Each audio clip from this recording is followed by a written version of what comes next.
My name is Reggie. I'm about kicking ass. I'm about taking names. And we're about making games.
We like games with big stars and big explosions.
And we like games so scary, they keep you up at night.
It is game time.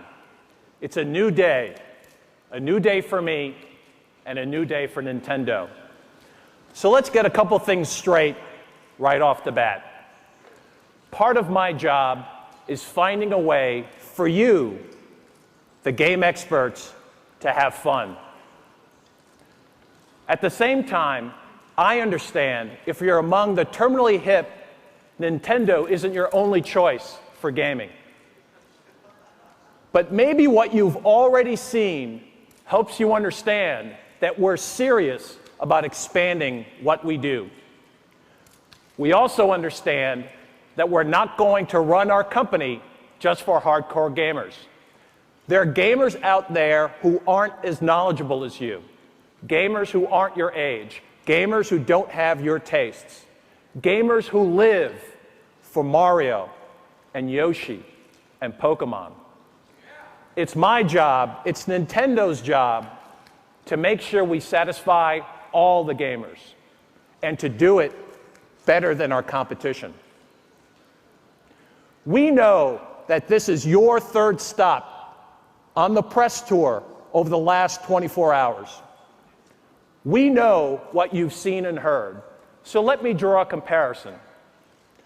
One of our competitors is a manufacturer in Japan who wants to capture every one of your entertainment dollars, transporting all your content between all your electronics devices on their memory sticks. We're not that company. And there's another company out there who doesn't care what you do as long as you do it on their operating system.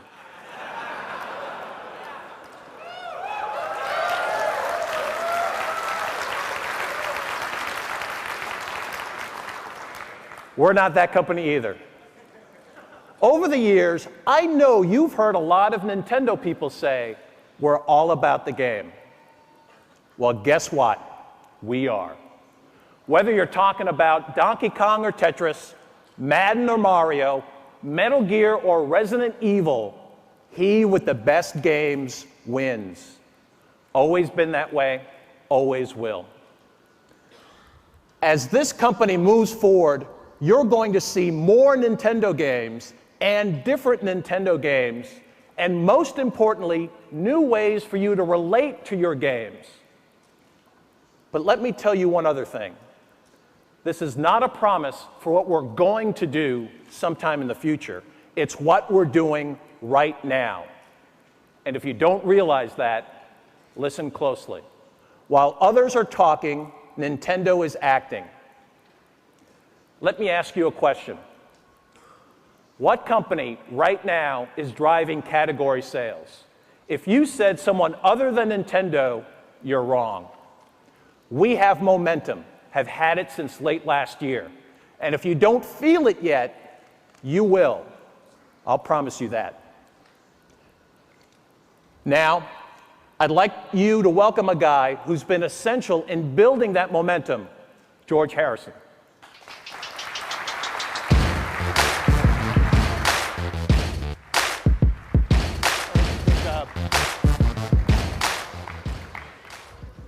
Well, good morning. Reggie mentioned what's going on in the market right now, so let's take a look. This graph shows the industry sales, excluding Nintendo, over the last 2 quarters, compared with the previous period. Now, you don't need an MBA to realize that this really isn't a pretty picture. A full half year of negative growth. Now, let's look at what Nintendo's done in the same time periods. In the last 3 months of last year, up a whopping 21%. And in the first quarter of this year, despite the fact that we're competing with our own success, last year launching Pokemon Ruby and Sapphire, Zelda Wind Waker, and even Game Boy Advance SP, we're up another 7%. So without Nintendo, there would be no growth. On the console side, we see plenty of business yet to be done in this generation. And unlike one of our competitors, who appears anxious for this generation to end, we're intent on fully playing out our hand. It's how we've always played the game because it works. Right now, industry growth is being delivered by Nintendo, only by Nintendo. And that's because we're focused on the here and now. Here's the up-to-date scorecard on the console business. Over the last year, Sony has sold through about 6 million machines. That's a decline of about 28% from the year before. Microsoft moved about 3.2 million machines, essentially flat with the previous year. During that same period, Nintendo sold through over 3.3 million units of GameCube, a jump of 41%. And yes, that is good for second place. So when you run the software equation, you get a very similar answer. Nintendo GameCube is more than holding its own. So far in 2004, we've sold more games per system than Microsoft, and we're closing in on Sony. Now, overall, the three systems combined have sold about 38 million units in this generation. And we believe that the potential for this generation is more than 55 million units. That means there are almost 20 million units still to be sold. And you have to ask yourself, what will sell them? Well, this is the fourth system that Nintendo has introduced and managed to the back half of a console cycle. And we've learned that success here always relies on the same three things. First, we've all burned through the hardcore early adopters, the gamers who want the most extreme challenges. They want them to occupy them for weeks or days at a time. The late adopters want something else. They want pure entertainment, entertainment that's easy to get into, and often just for a quick burst of time. And second, they want familiarity. They want names and characters from past generations that they're comfortable with. And finally, and most importantly, they want value. They're hunting for bargains. Major play for minor pay. Now, any of these three factors can win the market share in the back half of a console cycle. But if you've got all three going for you, this is what you get. We dropped the Nintendo GameCube price in late September. After 30 days, sales were up 50% over the same period in the previous year. After 60 days, they were up 58%. And counting through the holidays, even though we had already begun to run out of inventory, we sold more than 73% more GameCubes than we did in the prior year. Now, this chart does two things. First, it shows you why Nintendo is driving growth for the industry. And at the same time, it sets the bar for sales performance from our console competitors. Can those competitors grow 73% in their first 90 days after a price drop? Well, we'll see. More importantly, though, we suspect it will be quite some time until someone can match our $99 price point. The value advantage in a value-conscious market clearly remains with Nintendo. Now next, we're fully deploying the familiar franchises that are so popular with the mass market. At the top of our briefing, we showed you 3 games designed to move the souls of even the most veteran gamer. And we're intent on expanding the GameCube's appeal. But we're not going to do it by ignoring the casual players who are just in it for a little bit of fun. On the show floor tomorrow, you'll see our market movers in action. A new Donkey Kong adventure, a new Pikmin, a move for Advance Wars to GameCube, and Mario making 2 appearances in Mario Party 6 and in Paper Mario.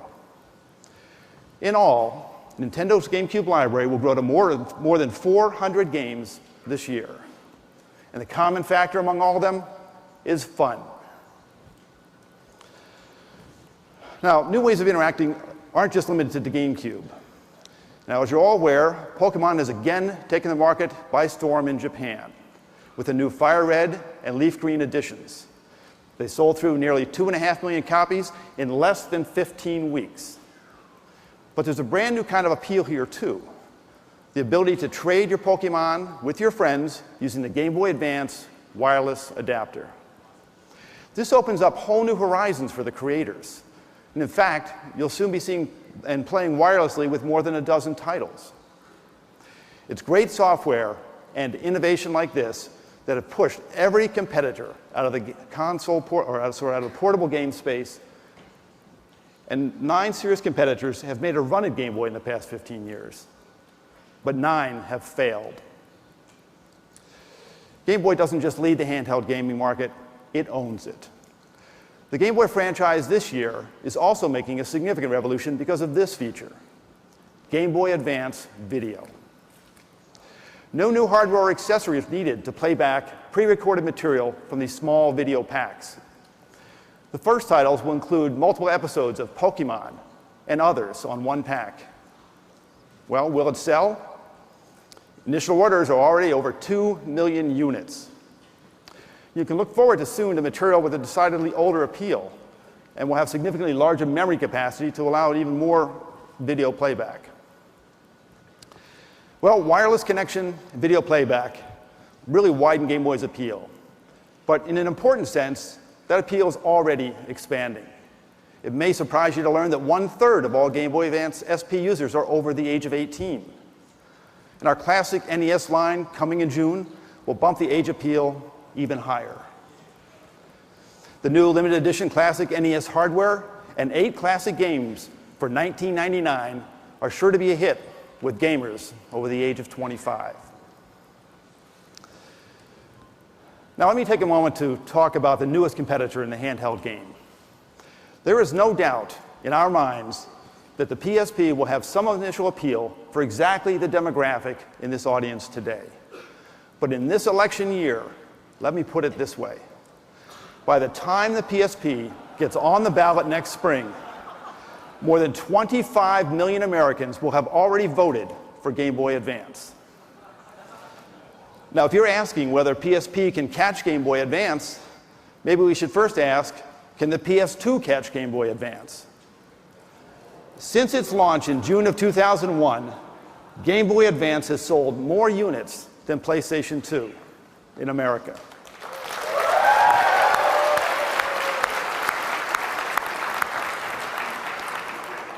For that matter, since its launch, the SP all by itself has done exactly the same thing. So we sit today with a roughly 100% market share of the handheld market. Will that decline? Well, it certainly can't go up. But that loyal base of 25 million Game Boy Advance owners is just the first of the many mountains that Sony has to climb.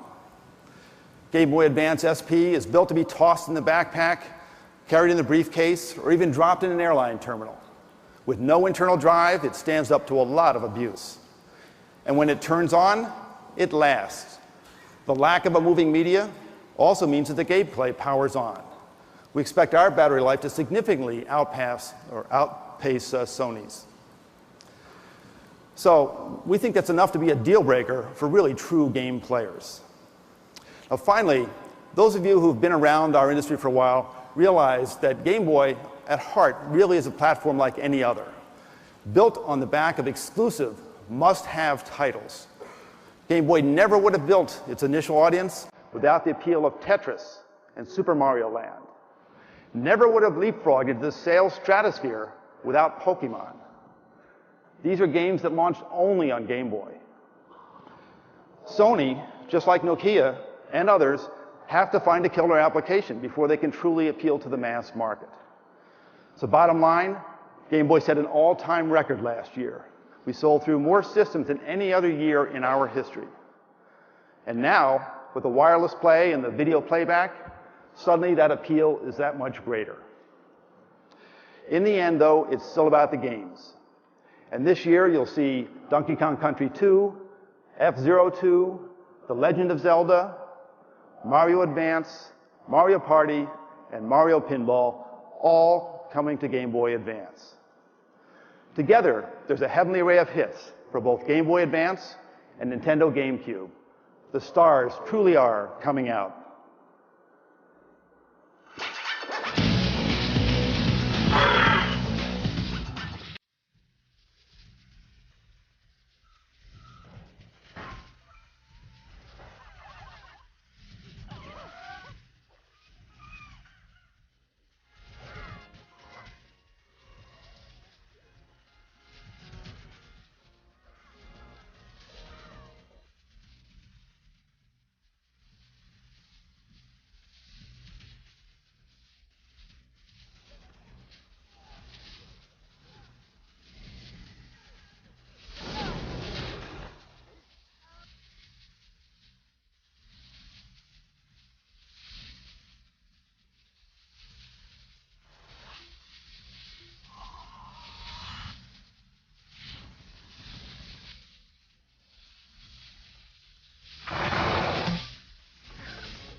What we've talked about today are can't-miss products for Nintendo GameCube and Game Boy Advance.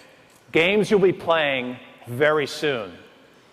But there's something else in our future. I know that a lot of the portable gamers that we have, and there's millions of them. I think the dual screen is going to be amazing. It's about changing the way you play. I think that the dual screen is the next leap forward. It looks like it could be a really neat concept. It's two screen systems, never been done before. Well, I think everybody else is going to have to catch up. All my friends are talking about the dual screen coming out, and I can't wait for it to come out. I can't wait to see it.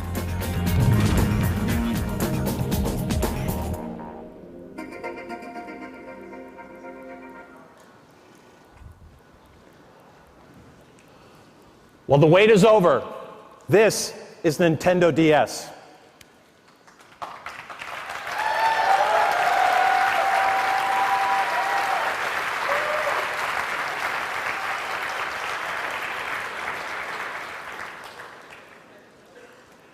From the time we announced its code name, you've known these initials to represent the most obvious feature, dual screens. But that's not what the initials stand for to us. DS has a much larger and more relevant meaning. DS, Developer's System. In creating DS, we've given the world's most talented game makers new tools to work with, new ways to express their imaginations, and of course, in the end, new enjoyment for all of us. The result is this: DS not only changes Nintendo, it changes our industry. You'll find Nintendo DS represents a brand new way for players to relate to their games and to each other. Listen to the experts.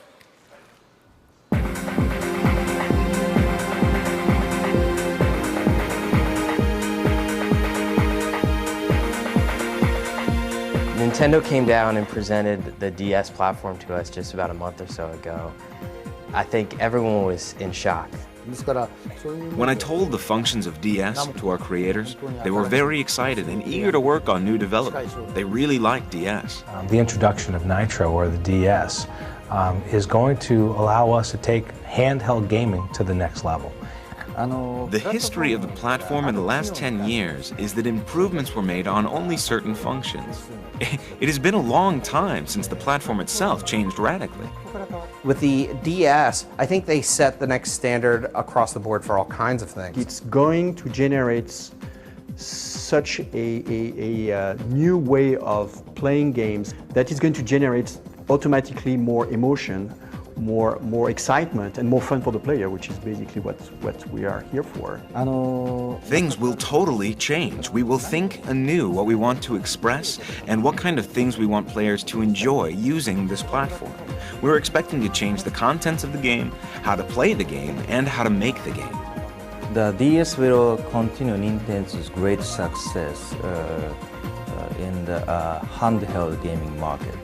It's very innovative technology that is clearly focused on immersing the consumer into the gaming experience.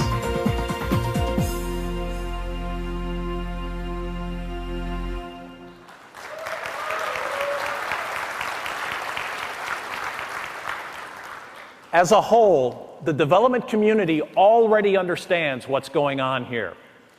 I like to think of it like buying a car. Admit it, your left brain looks at a vehicle in terms of the numbers. What's the horsepower, the towing capacity, the 0 to 60? That's our competitor's approach. But your right brain is different. There's only one question out there. Sitting behind the wheel, where will this baby take me? In other words, do you want to go just a little bit faster down the same streets you've always driven, or down a new road to places you've never seen before? That's the difference with Nintendo DS. Let me explain how this new journey is going to happen. Up to now, most of what the world knows about DS are those two screens. Today, it's my privilege to tell you the rest of the story. But let's start with the two screens. Each is programmable in 2D or 3D. The choice is up to the game designer. This opens a wealth of options for the developers, and they're totally excited about it. The 3D quality is simply beautiful. Most of you remember how you felt the first time you saw Super Mario 64 on Nintendo 64. It was a breakthrough that took the industry by storm. But this is Nintendo DS action, playing on our new portable system, just as you'll see it on the show floor tomorrow. Isn't it exciting?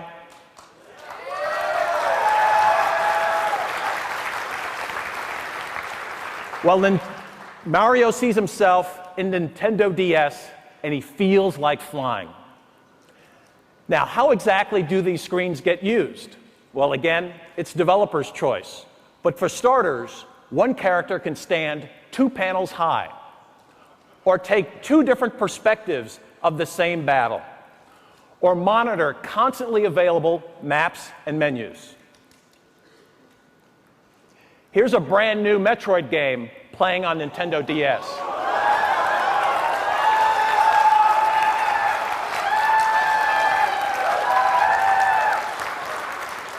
The same way you'll be playing it tomorrow.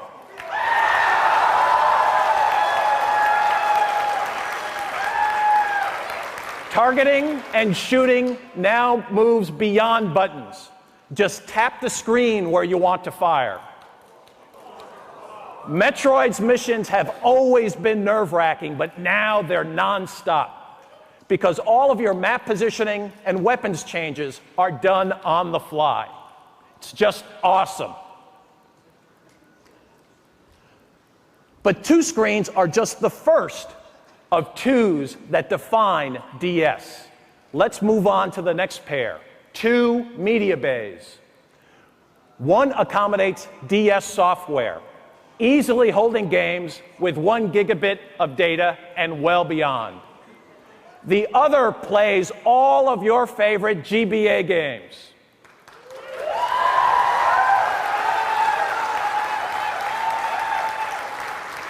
That's right. Backward compatibility means an instant library of over 500 titles. And it also welcomes a host of different accessories to enrich your game experience.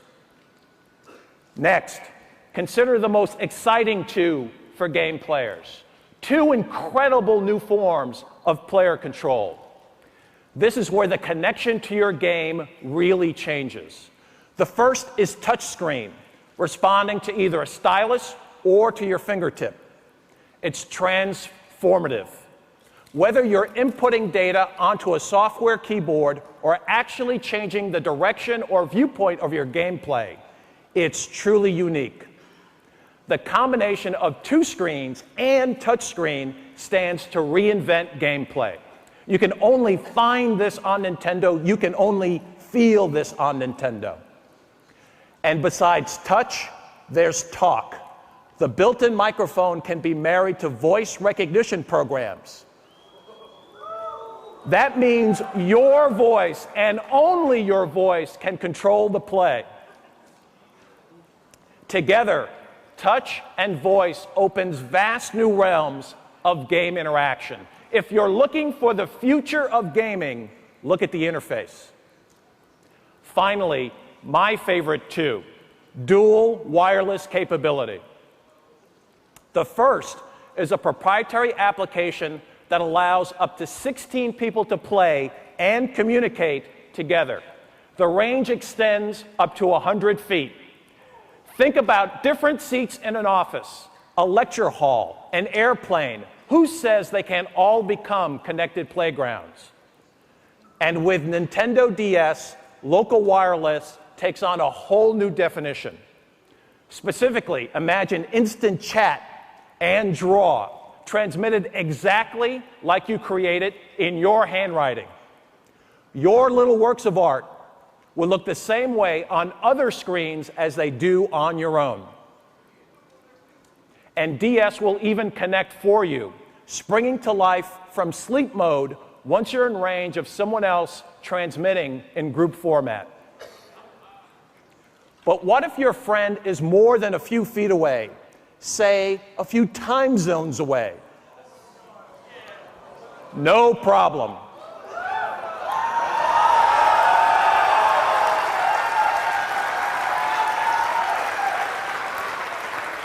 Wi-Fi means you can connect via the net. It's beyond online, it's no line. In all, this machine truly is transformative. It changes how you connect to your games and to each other. There's no reason to take my word for it. Instead, listen again to the developers who are already working on it. Their eyes are fixed firmly on the game horizon, mapping entirely new routes with Nintendo DS.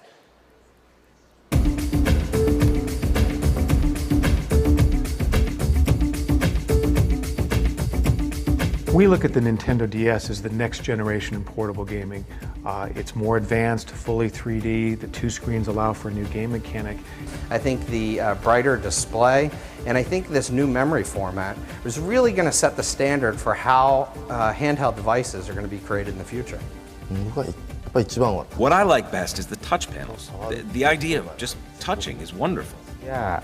It's the touch panels that make things easy. The games that took a very complicated operating system and input system may be more player-friendly by using touch panels. The function will enable us to try more interesting things. And one of the most exciting parts of playing video games is competing with your friends and your family, and to be able to compete with a live person is just ultimately the most exciting part of a product. The fact that a format like Nintendo DS supports that kind of multiplayer is tremendous because it really allows games to get to the next level. We can use 4 screens when played by 2 players, maybe even 6 screens or 8 screens. The number of screens increases rapidly, and that kind of possibility of expansion makes us excited. The developer opportunities are right now what's really driving a lot of creativity in the studios. How are we going to use the wireless? What can we do with 2 screens? What about the touch screen? That's really focusing our game designers on trying to build games in an entirely new way.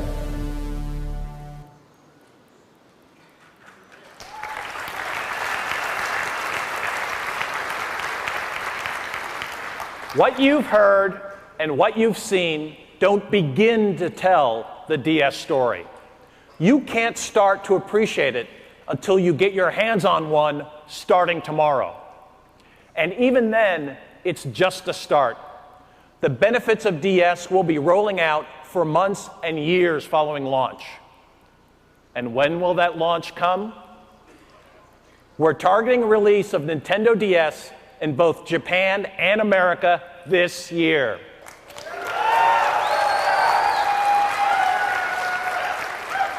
And Europe and Australia in the first quarter of next year. It will come to the market.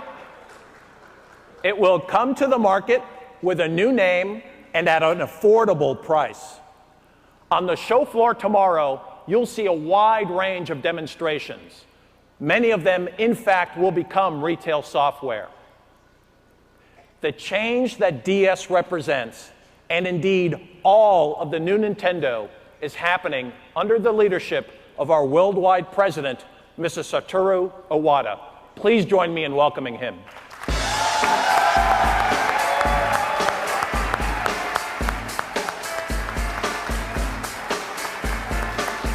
Thank you. Thank you. Nintendo was proud when we introduced the plus key switch with the NES instead of arcade joysticks. Proud of 2-player gaming with the NES and 4-player gaming on Nintendo 64. Proud of that analog joystick and the Rumble Pack and True 3D. We are proud we established portable gaming with Game Boy. All these advances are now industry standards. All make us proud.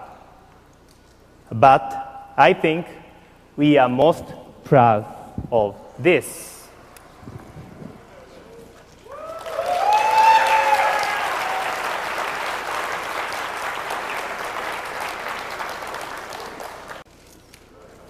All of those innovations changed games, and so will Nintendo DS.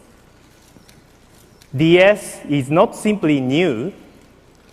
It's not just more functions or higher specs. It is different. Of course, Nintendo DS is not the only change in our future. That same word, different, also defines our approach for our next home system. It won't simply be new. It won't simply include new technologies. Better technology is good, but technology is not enough. Today's consoles already offer fairly photorealistic expressions. Simply beefing up those graphics will not let most of us see a difference. So what should a new machine do? For both game creators and game players, new machine needs to do much more. They must offer an unprecedented play experience, something no other machine has delivered before. The definition of a new machine must be different. I want you to know that Nintendo is working on our next system, and that system will create a gaming revolution. Internal game development is underway. When the impact of the new home machine comes, our revolution will be there. I suppose I could give you a list of our technical specs. I believe you'd like that, but I won't for a simple reason. They really don't matter.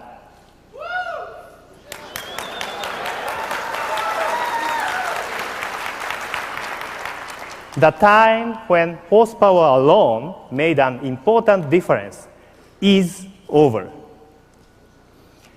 From this time on, we must create something more unprecedented experiences, the same way we have with Nintendo DS. So let me repeat. Work on revolution is well underway. When you see it, you will be excited because you will experience a gaming revolution. And with Nintendo DS, video games will be changed. This week, I invite you to enjoy the great new experiences we are creating for Nintendo GameCube and Nintendo Game Boy Advance, and of course, the wonderful new Nintendo DS. Thank you very much.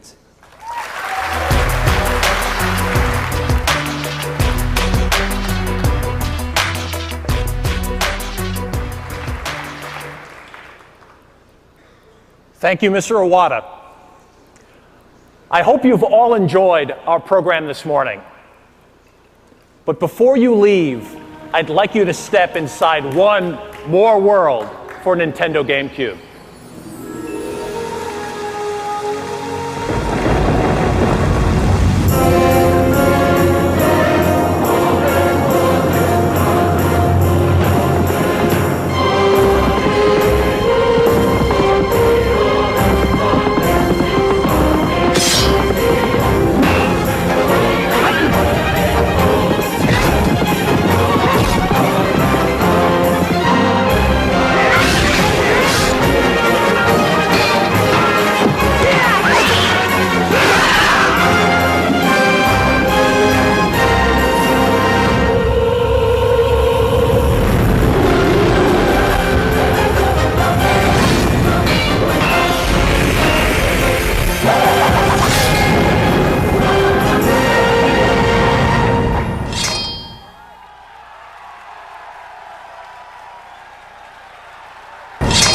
Ladies and gentlemen, please welcome Shigeru Miyamoto.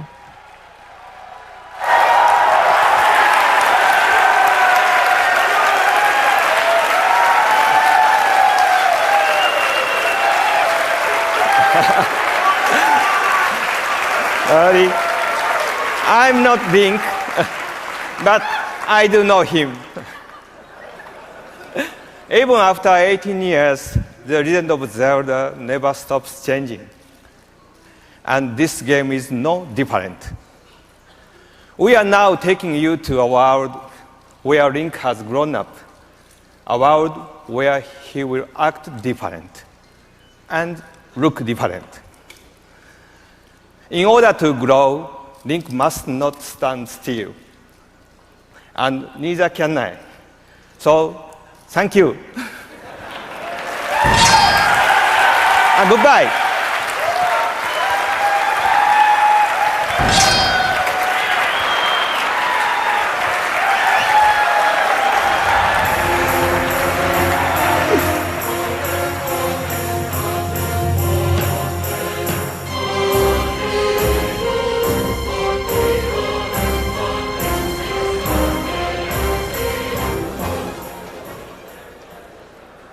Ladies and gentlemen, I've spent my entire career marketing products to teens and 20-somethings. And I learned a long time ago, there's no BSing that audience. They want great product and they want great value. They want cutting edge and they want legendary. They want the best of the past and they demand what's absolutely right now. Nintendo is delivering all of that. Zelda, Capcom's Resident Evil, Pokemon, Mario, and Nintendo DS all boost the momentum we're carrying into this E3 through the rest of this year and well beyond. We're giving players what they want for both GameCube and Game Boy Advance, and they're rewarding us with more market share. Funny how that works. As you've seen, Nintendo DS is not standing still. As a 10th serious competitor decides to make a run at Game Boy, DS raises the bar on portable gaming before they even get started. Nintendo DS is a third way to play. It defines its own category. It reinvents portable entertainment, and so will Nintendo's revolution. I hope if we've done anything, it's to show you that this is a new day for Nintendo. We remain all about the game, all about the gamer, or in other words, all about you. Thank you and enjoy the show.